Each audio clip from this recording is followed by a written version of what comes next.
오늘 하나님 말씀 사사기 19장 말씀입니다. 사사기 19장 말씀인데요. 말씀이 조금 어렵고 긴데요. 우리 빠른 속도로 우리 사사기 19장 말씀을 함께 합독하시도록 하시겠습니다.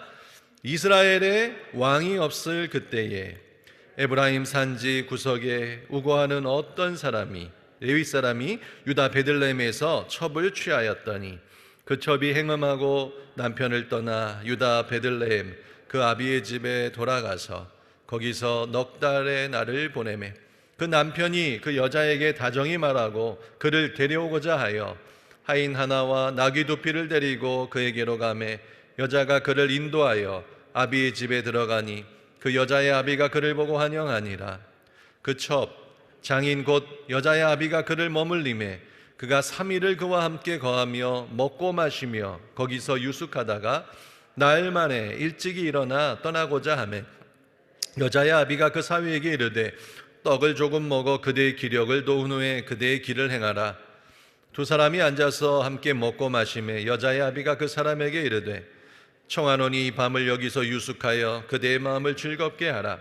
그 사람이 일어나서 가고자 하되 첩 장인의 간청으로 다시 유숙하더니 다섯째 날 아침에 일찍이 일어나 떠나고자 하매 여자의 아비가 이르되 청하노니 그대의 기력을 돕고 해가 기울도록 머물라 하므로 두 사람이 함께 먹고 그 사람이 첩과 하인으로 더불어 일어나 떠나고자 하매 그 첩 장인 곧 여자의 아비가 그에게 이르되 보라 이제 해가 저물어 가니 청컨대 이 밤도 유숙하라.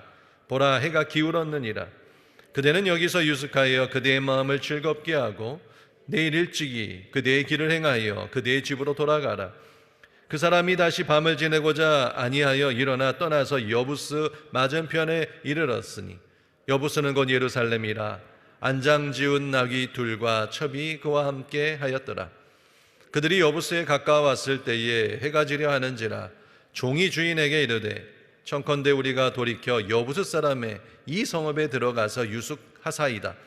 주인이 그에게 이르되 우리가 돌이켜 이스라엘 자손에게 속하지 아니한 외인의 성읍으로 들어갈 것이 아니니 기브아로 나아가리라 하고 또 그 종에게 이르되 우리가 기브아나 라마 중 한 곳에 나아가 거기서 유숙하자 하고 모두 앞으로 행하더니 베냐민에 속한 기브아에 가까이 이르러서는 해가 진지라.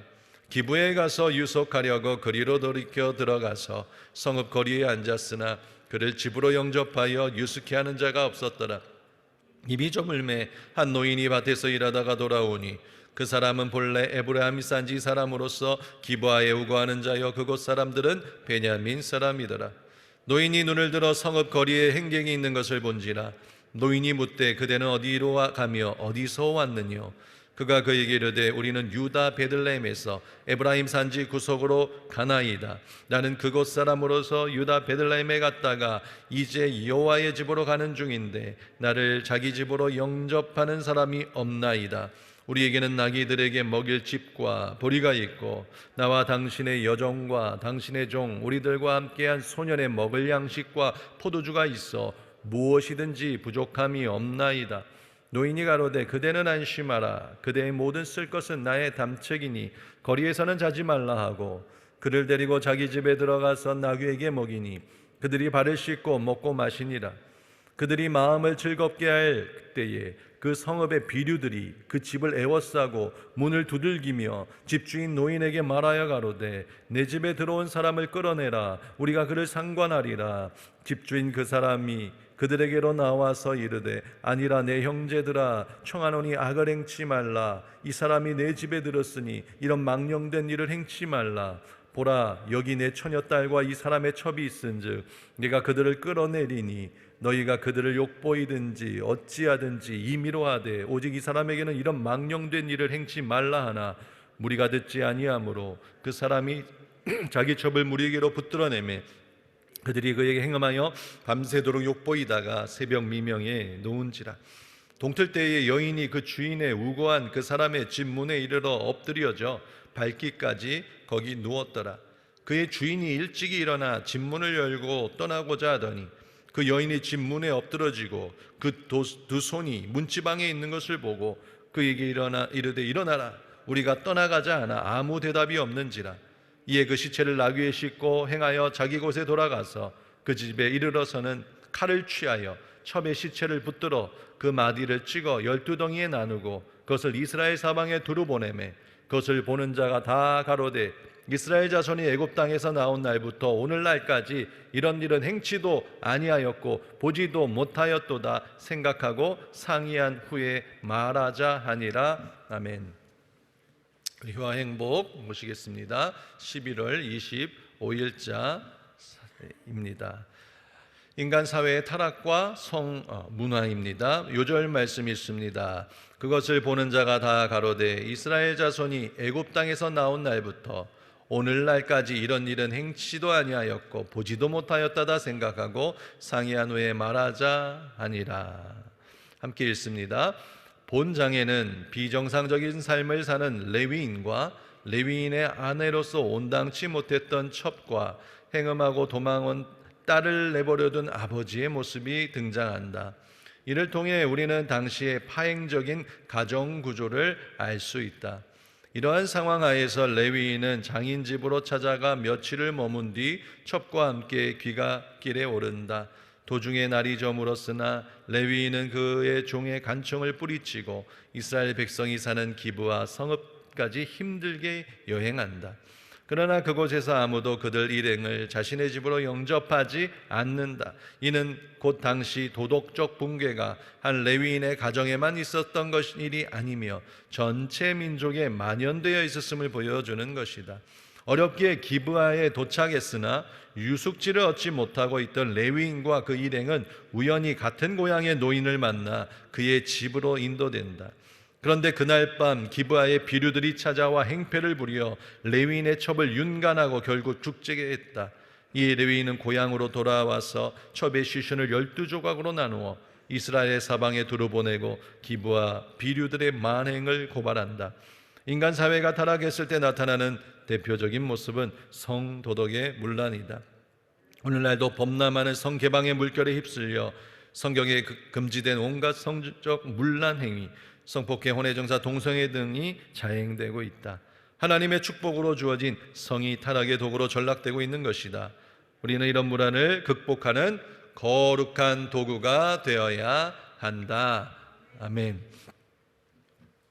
오늘 사사기 19장 말씀은 한 레위인과 또 레위인의 첩에 관련된 한 사건의 이야기가 계속해서 나오고 있는데요. 뭐 이런 이야기가 성경에 있었나? 오늘 이렇게 갸우뚱하시는 분도 몇 분 계실 것 같아요. 성경에 뭐 이런 이야기가 있어 할 정도로 우리가 흔히 요즘 뉴스 보면서 사람들이 경악하게 만드는 그런 사건들, 그런 이야기들이 있잖아요. 끔찍하다. 어떻게 이런 일이 일어났을까? 이스라엘 백성들도 똑같이 이러한 이야기를 읽으면서 어떻게 레위인의 가정에 또 이스라엘 백성 안에서 이러한 일을 행하고 이러한 일을 일어날 수 있게 되었을까 하는 충격과 경악을 금치 못하는 그러한 이야기들일 것입니다. 그런데 오늘 여러 가지 이야기가 있지만 가장 중요한 말씀은 그 19장 1절 말씀입니다.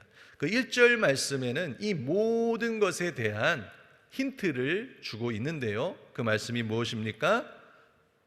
이스라엘에 왕이 없을 그때에.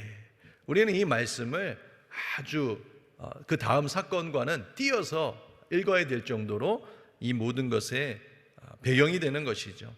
이스라엘의 왕이 없을 그때에, 이 말씀은요 사사기에서 계속해서 반복되는 핵심적인 구절입니다. 이 이스라엘의 왕이 없을 그때에 이러한 사건이 일어났다는 것을 독자들이 읽으면서 어떻게 이것을 이해하였을까요? 이스라엘은 유목민족입니다. 유목민족에게 있어서 중요한 것은요 목초지를 얻는 것이에요. 물을 확보하는 것입니다. 그렇기 때문에 이 유목민족들은요 끊임없이 다른 부족들과 끊임없이 싸움을 하고 전쟁을 할 수밖에 없는 그런 운명적인 그러한 상황에 있는 민족이지요.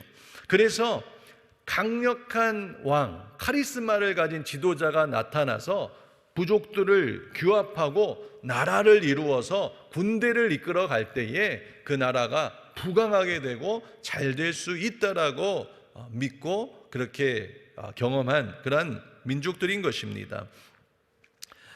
이러한 생각들을 이스라엘 백성들도 계속해서 가지고 있었습니다. 그들은 사사기에서 이어서 우리가 사무엘, 마지막 사사라고 할 수 있는 선지자 사무엘에게 그들이 나중에 찾아가서 하는 말을 보게 되는데요.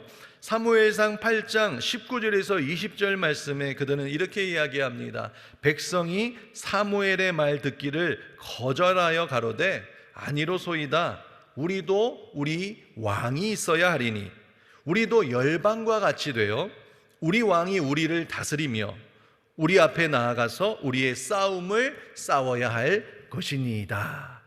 이렇게 왕이 있어야 된다라고 강청하는 것을 보게 됩니다.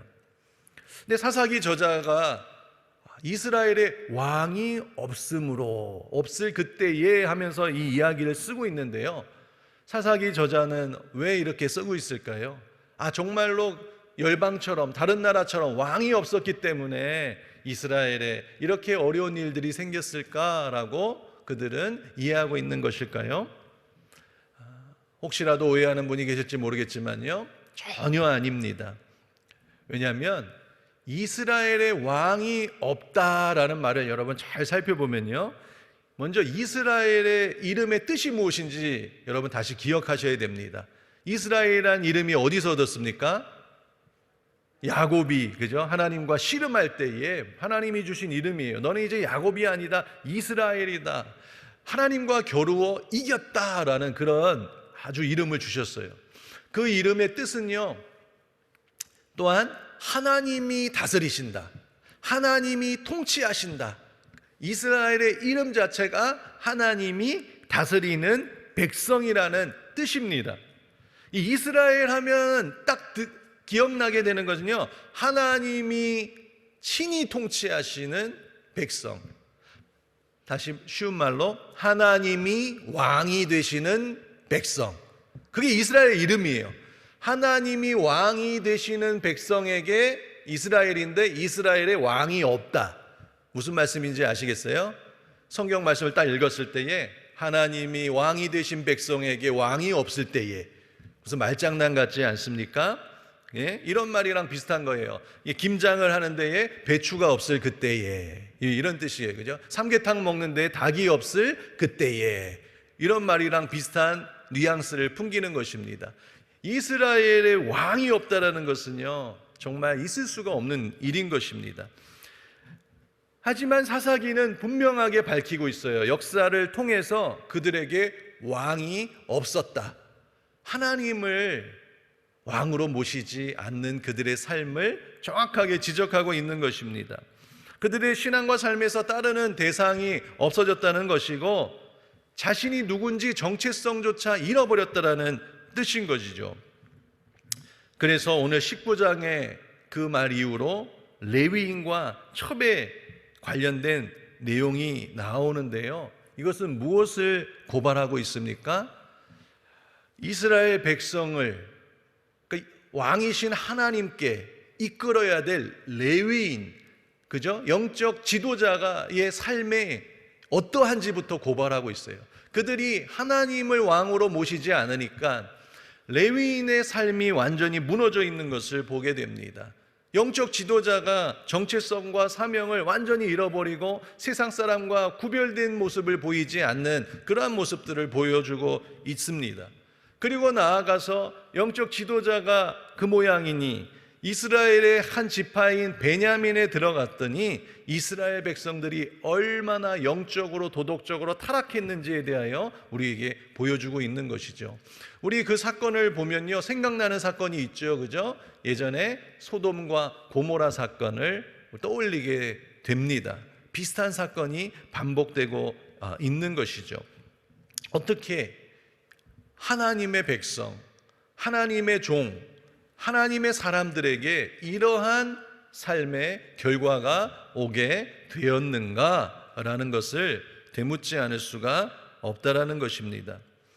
오늘 사사기를 통해서 19장을 통해서 하나님의 백성 이스라엘이 하나님을 진정 나의 왕으로 섬기고 살지 않으면 이렇게 비참한 상황에 빠지게 되고 만다라는 것을 역사를 통해서 보여주고 있는 것이죠.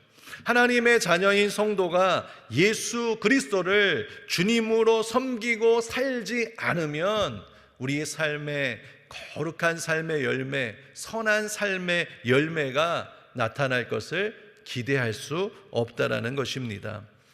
오늘 말씀을 보면 이 이스라엘 백성들이 정체성을 잃어버리고 하나님을 왕으로 섬기지 않을 그때에 어떤 결과가 나타나냐면 그 결과의 삶, 어떤 종교적인 것이 아니라 그 삶의 열매로 나타나는 것을 보게 된다는 것이죠. 이방 민족들과 전혀 구별되지 않은 그들의 삶의 모습들을 보게 된다는 것입니다. 우리가 그리스도를 주님으로 믿고 왕으로 모시며 예배하며 주님 앞에 나아갑니다. 그런데 우리가 만약에 그 주님을 정말 내 삶의 주님으로 모시고 정말 왕으로 환영하고 인정하고 모셔드리며 살아간다라면 우리의 삶의 열매로 증거되어야 된다는 것이에요. 삶의 열매가 세상과는 구별된 거룩한 열매로 나타나줘야 된다는 것입니다. 종교적으로 나와서 예배드리니까 나는 거룩한 사람이다, 하나님을 왕으로 모시는 사람이다라고 자신 있게 얘기할 수 있는 것이 아니라 내 삶의 열매로 보여줄 수 있을 때에 그때에 진정 이스라엘 백성이 하나님을 왕으로 모시고 있구나라고 알게 될 것이기 때문입니다. 주님께서 원하시는 우리 삶의 열매가 무엇일까요? 저와 여러분이 하나님을 나의 주인으로 왕으로 모시고 살아갈 때에 우리 삶에서 성령님이 맺게 하시는 세상과는 전혀 다른 구별된 열매, 예수 믿는 사람에게 나타나는 열매, 교회만 오면 늘 맛볼 수 있는 그런 열매가 무엇이 되어야 될까요? 믿는 가정에 있는 열매는 무엇이 되어야 될까요? 그것은 성경 말씀을 볼 때에 세상과는 다른, 우리는 예배드리니까, 우리는 전도하니까, 그것도 물론 구별된 것이지만요, 우리의 삶의 열매는요, 우리에게 선한 마음이 있어야 되고요, 착한 행실이 있어야 됩니다. 또한 항상 손해를 감수할 수도 있는 그런 관용하는 마음이 있어야 되고요, 세상을 두려워하지 않는 용기가 있는 것이 믿음의 백성입니다. 넉넉함이 있어야 되고요, 용서할 줄 아는 마음이 있어야 되며, 배려가 넘쳐야 되고, 낮은 자를 섬길 줄 알아야 되고, 결혼 생활에서 거룩함이 나타나야 되며, 재정 사용이 남달라야 되는 것이죠. 자녀를 세상적인 방식이 아니라 신앙과 사랑으로 양육할 줄 알아야 되고요, 우리의 꿈과 비전을 물었을 때 세상과는 다른 하나님 나라를 꿈꾸는 꿈과 비전, 이런 것이 세상과 구별된 열매로 나타나야 될 줄로 믿습니다. 우리가 하나님을 왕으로 모실 때에, 그분을 주님으로 모실 때에 나는 하나님을 사랑해, 하나님은 왕이셔, 예배하는 것이 무엇보다 중요하지만 내 삶의 열매를 한번 돌아보지 않을 수가 없다라는 것입니다. 저부터 레위인이 무너지니까 이스라엘이 무너지는 것들을 보게 되는 것처럼 우리 삶의 열매로 드러나야 된다는 것이죠.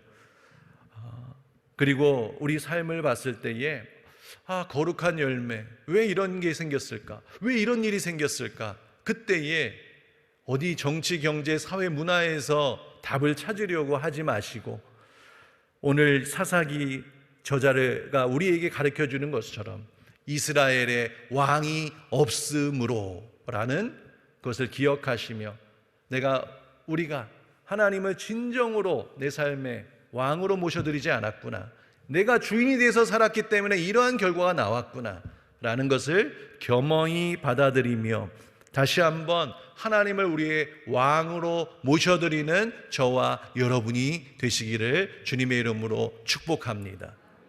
이것에 대해서 내가 왕이야, 이 부분은 내가 더 잘 알아, 그런 왕이 아니라 나의 성격 모든 것들을 하나님 앞에 드리며 왕으로 모시며 나아갈 때에 우리 삶의 열매들, 가정의 열매, 자녀의 열매, 모든 열매들 가운데에 풍성한 하나님의 거룩한 은혜가 임하게 될 줄로 믿습니다. 우리 왕 되신 하나님을 오늘 찬양하고 경배하고 내 삶을 지금까지 다스려줬던 하나님, 내가 하나님께 맡겨드리지 못했던 부분이 무엇입니까? 내 힘과 내 능력과 내 지혜와 내 뜻대로 하려고 했던, 세상을 따라갔던 것은 무엇입니까? 돌아보는 게 중요합니다. 새롭게 하는 게 중요합니다. 이스라엘의 왕이 있으면 모든 문제는 해결될 줄로 믿습니다. 여러분도 문제를 갖고 나왔다면 문제만 해결해 달라고 기도하지 마시고 그 문제에 있어서 하나님이 왕이 되시는가, 하나님이 주인이신가, 하나님 앞에 온전히 맡겼는가, 내가 원하는 것을 구하고 있는가, 아니면 하나님의 거룩한 계획을 구하며 기도하고 있는가 다시 한번 점검해 보시고 하나님이 왕이 되실 때에 여러분의 삶에는 놀라운 열매와 기적이 일어나게 될 줄로 믿습니다. 기도하겠습니다. 참 좋으신 사랑해 주님 고맙고 감사합니다. 오늘 이 아침에 하나님 앞에 나아올 때에 하나님 아버지여, 우리가 늘 하듯이 예배드리고 말씀 듣고 기도하지만 하나님 정말로 성령께서 인도하여 주셔서 아버지 하나님을 왕으로 모시며 주님으로 인정하며 나아가는 우리 삶이 되기를 원합니다. 하나님 아버지, 우리 삶에 주님을 인정하지 못하는 부분이 무엇입니까? 깨닫게 하여 주시고 아파도 변화되게 하여 주시고 회개하게 하여 주시고 성령으로 충만하여 그 문제가 해결되어지며 하나님의 놀라운 축복으로 덮여질 수 있도록 인도하여 주시옵소서. 예수 그리스도의 이름으로 기도드립니다. 아멘.